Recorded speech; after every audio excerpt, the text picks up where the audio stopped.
Dear students, आज हम discuss करने जा रहे हैं thermodynamics of super conducting transition.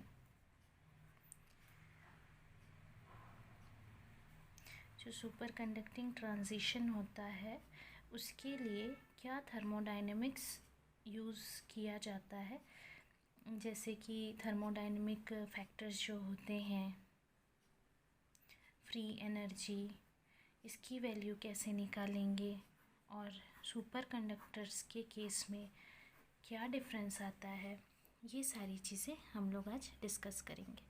ठीक है, तो यहाँ पर सबसे पहले तो हम आपको ये बताएं कि जो फ्री एनर्जी है, सुपर कंडक्टिंग स्टेट का free energy with respect to normal state, उसको डिटरमाइन किया जा सकता है।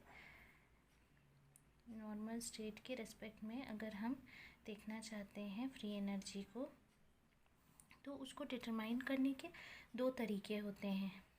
कैलोरीमेट्रिक मेथड से डिटरमाइन कर सकते हैं पहला, और दूसरा जो मेथड है वो है मैग्नेटिक मेजरमेंट्स।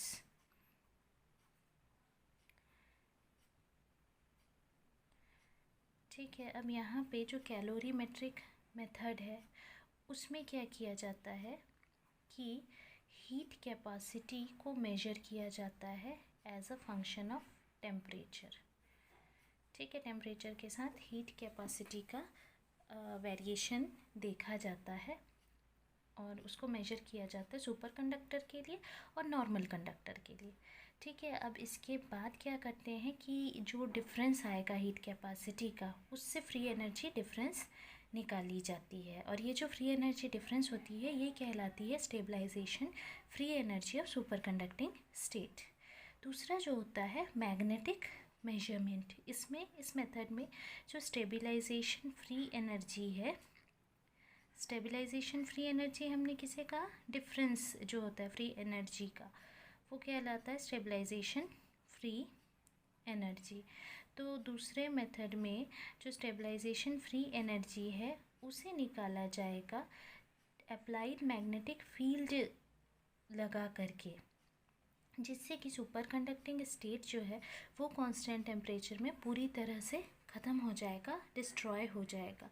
उसके लिए हम कंसिडर करते हैं कि जो वर्क डन है सुपर कंडक्टर पे जो वर्क डन होता है, जब भी उसे हम रखते हैं कांस्टेंट टेम्परेचर पे किसी भी पोजीशन से इन्फिनिटी में या इन्फिनिटी से लेकर के किसी पोजीशन में परमानेंट मैग्नेट के फील्ड में, तब W इज़ इक्वल्स टू हम लिख सकते हैं -0 to BA m dBA।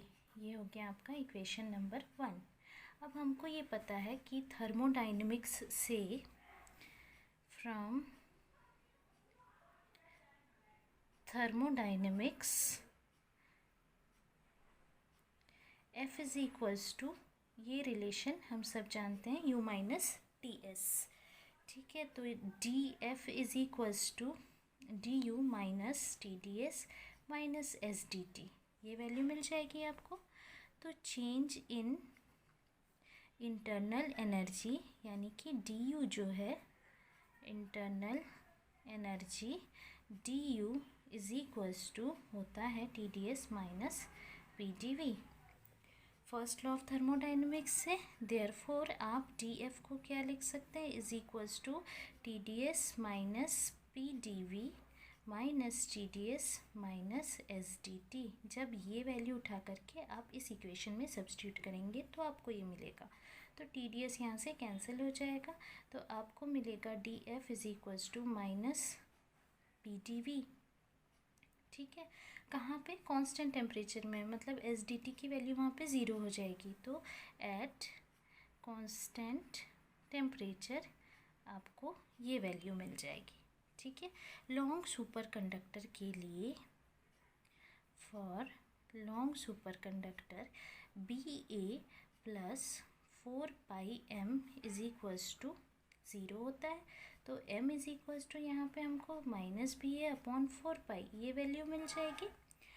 और यहाँ पे जैसे हम D F is equals to हमने माइनस पी डी वी निकाला है, यहाँ पर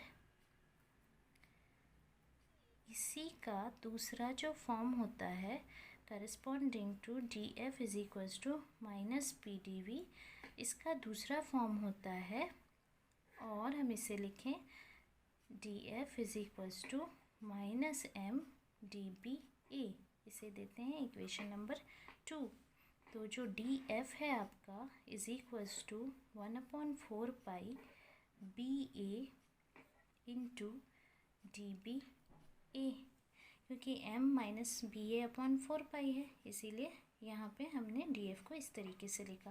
तो f हम निकाल सकते हैं इसको इंटीग्रेट करके, f is equals to 0 to B a 1/4 pi b a into d b a. तो increase in free energy density क्या हो जाएगा, जब हम लिमिट लगा देंगे तो वो वैल्यू हमको मिल जाएगी, increase in free energy density.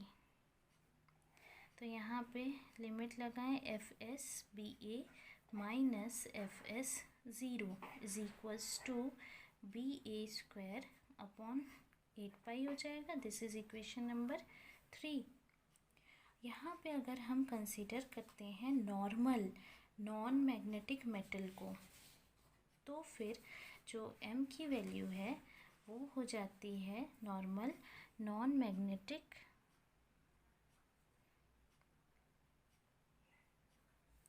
Metal के लिए m इज़ इक्वल्स टू 0, और जो एनर्जी होता है वो इंडिपेंडेंट होता है फील्ड के।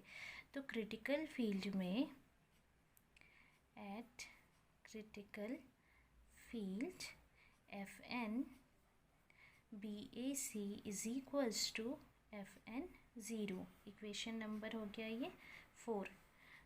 Eight critical value of applied field जो एनर्जीज होते हैं वो नॉर्मल और सुपर कंडक्टिंग स्टेट में सेम होते हैं।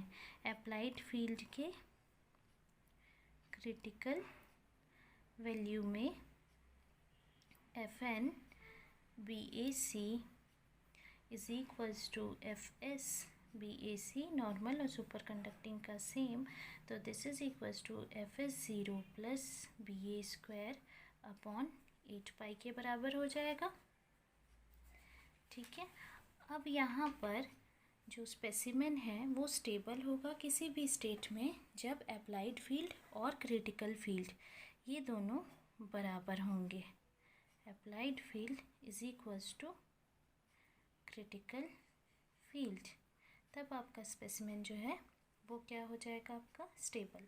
तो इक्वेशन नंबर 4 से आप यहाँ से डेल एफ की वैल्यू निकाल सकते हैं, F N zero minus F S zero which is equals to B A C square upon 8 पाई।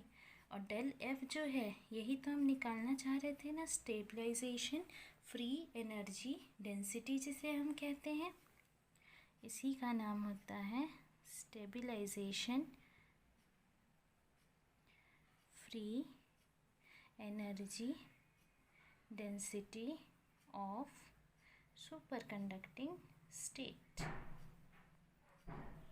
ठीक है, तो ये वैल्यू हमने मैग्नेटिक मेथड से निकाला है। अगर कैलोरीमेट्रिक मेथड से निकालना होता तो उसके लिए हम हीट कैपेसिटी को निकालते दोनों स्टेट्स में और दोनों को का डिफरेंस निकालते तो हमको स्टेबलाइजेशन फ्री एनर्जी डेंसिटी मिल जाती। तो इस तरीके से आप लोग जो सुपर कंडक्टिंग ट्रांजिशन है उसके थर्मोडायनेमिक्स को फ्री एनर्जी के टर्म्स में आसानी से समझ सकते हैं। तो आज के लिए इतना ही। Thank you.